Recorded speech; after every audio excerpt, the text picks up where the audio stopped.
The clang of the blacksmith's hammer has been ringing since the sun came up, and it will continue, at least until the sun goes down. It's summer. It's hot. The sun shows up early and stays late. The blacksmith is busy. Everyone is busy. It's 1831, and South Bend is being born. Birthing a town is a lot of work.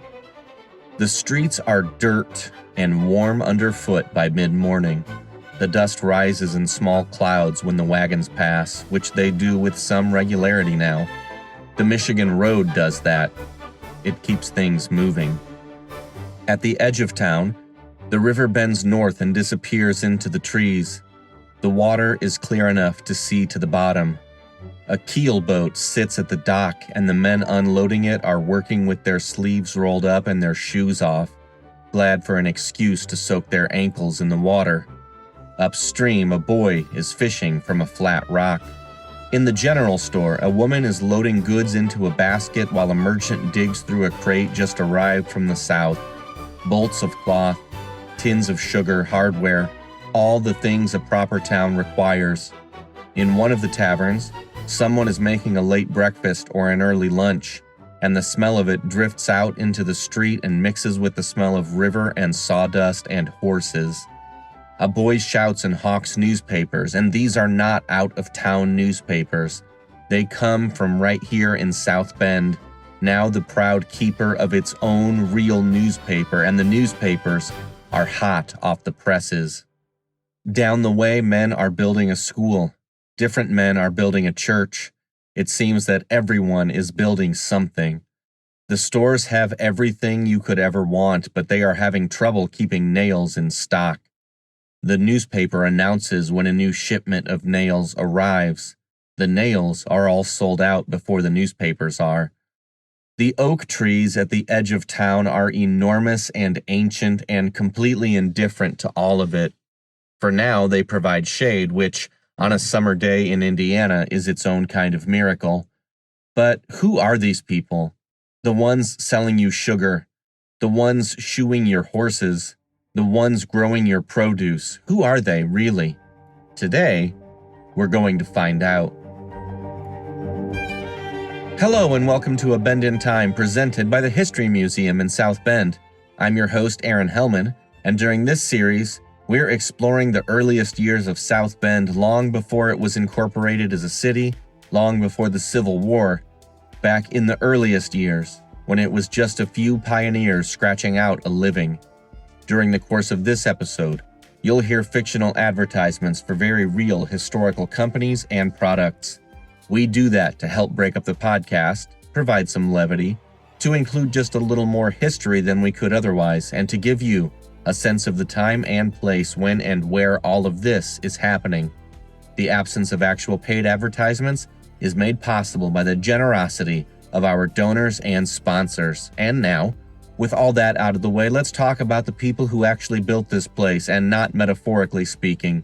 Let's visit some of the earliest people who showed up with tools, know-how, and work ethic. The ones who built everything a place needed in order to become a town. And the first thing South Bend needed was somewhere to sleep. Peter Johnson arrived in the early spring of 1831 from Logansport with his wife Lydia and 8 children. Peter had served in the War of 1812 aboard the USS Niagara, and if you're a student of obscure military history, you'll know the Niagara as the vessel from which Oliver Hazard Perry's famous victory at the Battle of Lake Erie was secured. If that doesn't mean anything to you, that's okay. Just know that Peter Johnson had lived an important and eventful life before he ever came to South Bend. Johnson obviously survived the war, and a few years later he moved his family halfway across the continent and arrived at South Bend in the early spring when the ice on the river was too rotten to cross safely. They had to borrow Indian canoes to ferry to the other side. He'd been in town approximately 5 minutes before he started building things. First came the Michigan Tavern, a 2-story frame structure on the southwest corner of Michigan and Washington Streets that served as a hotel, tavern, and family home simultaneously. It was the first frame building in South Bend, and Peter Johnson build it himself. A year after that, Johnson was contracted to build the county courthouse. The bond he signed to guarantee the courthouse's completion was co-signed by Alexis Coquillard and Lathrop Taylor. By this point, the three of them were apparently building the entire town together and didn't see any reason to stop. Meanwhile, on the other side of town, a man named Frederick Bainter was doing something that nobody in South Bend had ever done before. Frederick Bainter was building a brick house. Bainter had come from Montgomery County, Ohio, and he had arrived before 1829 with his wife Margaret and their 8 children. He was, by all accounts, a solid and respectable citizen. He was quiet and well regarded, not the kind of man who sought attention. And yet, by the fall of 1831, he had done something that made him the most talked about man in South Bend. He had built a house out of brick. This does not sound impressive until you understand what it required. There was no brickyard in South Bend. There was no established supply of lime.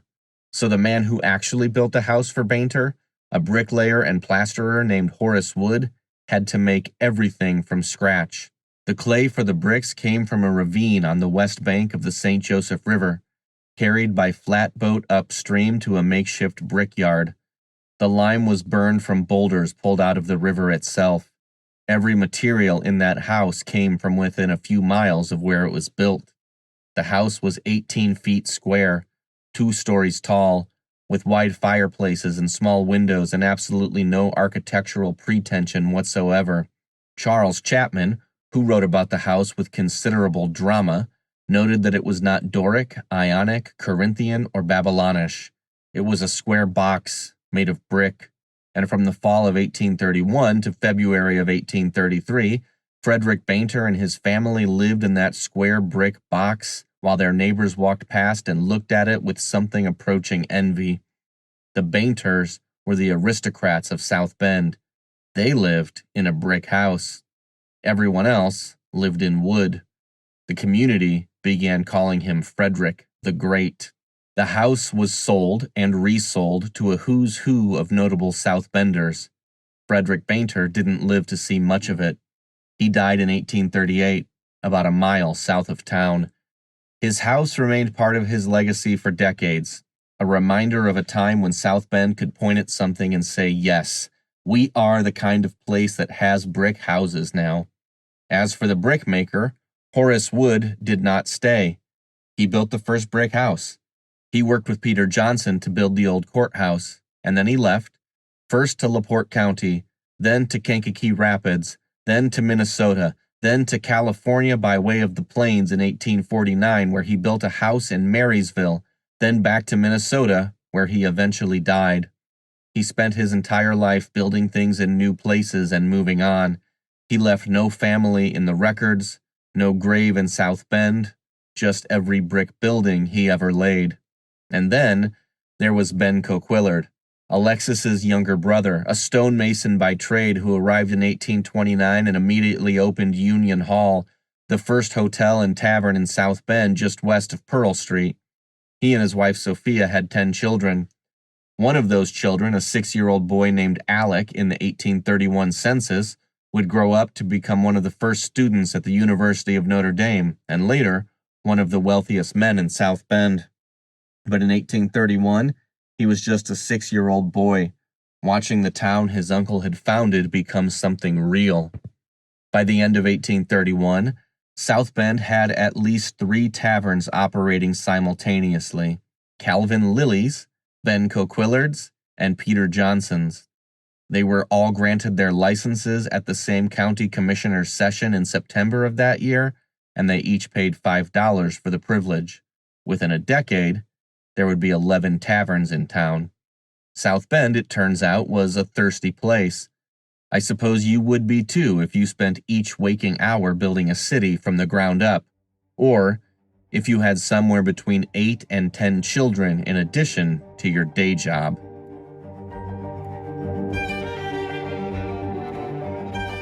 Take the fair play to get downriver fast and safe. Under the experienced hand of Mandor Krati, the Fair Play is South Bend's first, safest, and best keelboat. If you're here, but you'd rather be there, get in touch with Mador and ride the Fair Play. And now back to A Bend in Time, presented by the History Museum. Mador Crati arrived in South Bend in 1831 as a ship's captain without a boat. He was 29 years old, born in Port Huron, Michigan, and had spent most of his adult life traipsing the in-between spaces of the American frontier. He was exactly the kind of man South Bend needed, and South Bend was exactly the kind of place that needed him. The boat problem was solved quickly. Peter Johnson, the same Peter Johnson who had just finished building the Michigan Tavern, constructed the Fair Play, the first proper keelboat on the St. Joseph River, although it might be a stretch to say that the Fair Play was proper. It was an old boat, sawed once in half and then Frankensteined back together until it was a vessel that could serve the needs of the town. Either way, Mador Crati took the wheel. The Fair Play was not a glamorous vessel, but it was the lifeline of a town that had no railroad, no paved road worthy of the name, and goods that needed to move. For a few years in the early 1830s, the arrivals and departures of Mador Crati's keelboat were news. The papers announced the boat's comings and goings the way they would later announce train schedules. The Fair Play would come up from the lake loaded with goods from the wider world and go back down with whatever South Bend had to send. Eventually, the boats gave way to the railroads, and anyway, the Fair Play was probably not the kind of boat that was going to remain in service for decades. Mador Crati became a blacksmith. He died in South Bend in 1894 at the age of 91, and he is buried in the city cemetery. And then, what's a town without a newspaper? J.D. DeFries arrived in South Bend on horseback in August of 1831. He was 21 years old, born in Tennessee, and he'd ridden from Ohio with his brother Joseph and a printing press. He had worked in a law office in Ohio before deciding that what he really wanted to do was tell people things. South Bend was where he had decided to start telling them. In November 16, 1831, DeFries published the first issue of the Northwestern Pioneer and St. Joseph's Intelligencer, the first newspaper in northern Indiana. His office was on Water Street, opposite Alexis Coquillard's store, at what would later become the corner of LaSalle Avenue and Michigan Street. Unfortunately for DeFries, the newspaper didn't last. The town wasn't big enough yet. DeFries left town. He started another newspaper in White Pigeon, which eventually became the Kalamazoo Gazette. It's still publishing today. DeFries went on to do even bigger things. He sold the Michigan paper, returned to South Bend, studied law, got elected to the state senate, and became editor of the Indianapolis Journal, which is still publishing today as the Indianapolis Star. He befriended Schuyler Colfax. He was appointed by Abraham Lincoln as the first superintendent of the United States Government Printing Office. But in 1831, he was 21, and he was running a paper that South Bend could be proud of, where the news could be shared, and where folks with businesses could buy an ad to help them sell more of whatever it was they had. There's so much that goes into a proper town, but in 1831 there was one thing that really brought legitimacy to a community, and that was a church with a regular minister. Small towns across the nation had churches with itinerant preachers. Real towns had permanent preachers. The more often you saw yours, the more legitimate your town was. South Bend saw Reverend Nehemiah Griffith quite a bit. Griffith arrived in South Bend on January 24, 1831. He came when there was deep snow on the ground and temperatures that made the air hurt to breathe. There was no room large enough to hold a church service. The town had taverns and trading posts and a brand new county government, but it did not yet have anywhere to worship. So, on the evening of January 31st, a handful of Methodist families gathered at the house of a man named Benjamin Ross to hold a prayer meeting. It was the first Methodist worship service in South Bend, and quite possibly the first Protestant worship service of any kind north of the Wabash. Griffith came back in April. He had a sermon to preach, and he needed a room to preach it in. The room he found was the bar at Benjamin Coquillard's tavern. Benjamin Coquillard was a Roman Catholic. Griffith was a Methodist missionary. The bar was the only room big enough, and Coquillard, to his credit, opened it without complaint. After the sermon, Griffith organized the first Methodist class in northern Indiana. He did it right there in the bar, while the smell of whatever Coquillard had been serving still hung in the air. The class had 8 members: Samuel Martin and his wife, Benjamin Potter and his wife, Benjamin Ross and his wife, Rebecca Stoll, Simeon Mason. 8 people in a Catholic bar on the banks of a river in the Indiana wilderness, deciding that they were going to be a church. The First United Methodist Church of South Bend is still active today. It has been holding services for nearly 200 years, in buildings considerably larger and more comfortable than Benjamin Coquillard's bar, but it started there, on a cold April evening in 1831, with 8 people and a missionary who had ridden through the snow to get to them.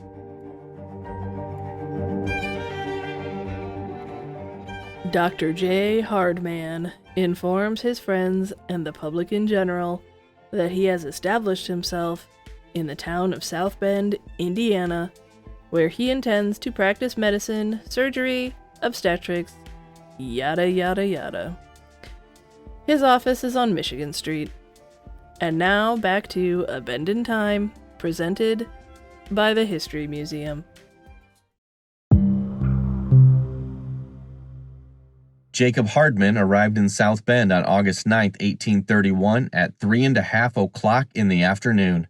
He remembered the time. He remembered it because arriving in South Bend on that particular afternoon was the culmination of a journey that had taken him 7 years and cost him everything he had, which was not very much to begin with.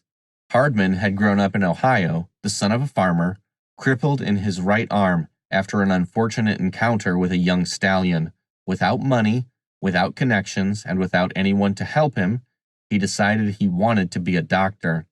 He educated himself for 7 years, and when he couldn't afford the medical lectures that would have given him a formal degree, he submitted to examination. His examiners pronounced him competent and gave him his license. Then, he rode to South Bend.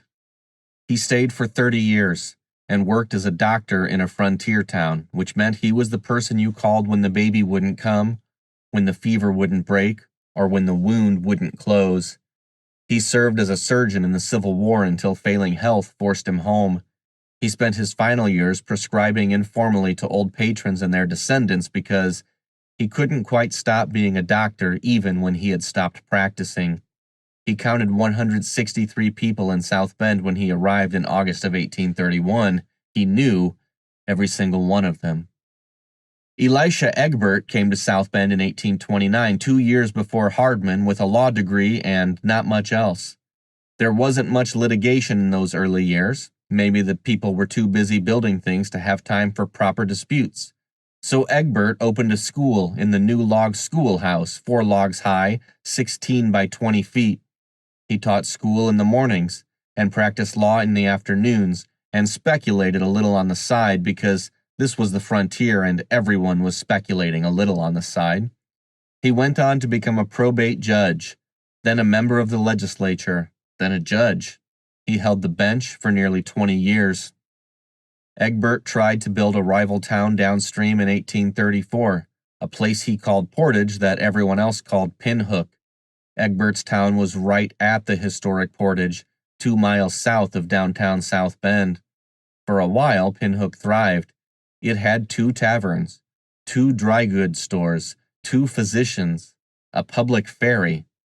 Then the hard times of 1837 and 1838 arrived and took it apart, along with most of Egbert's other speculations. He came out about where he started.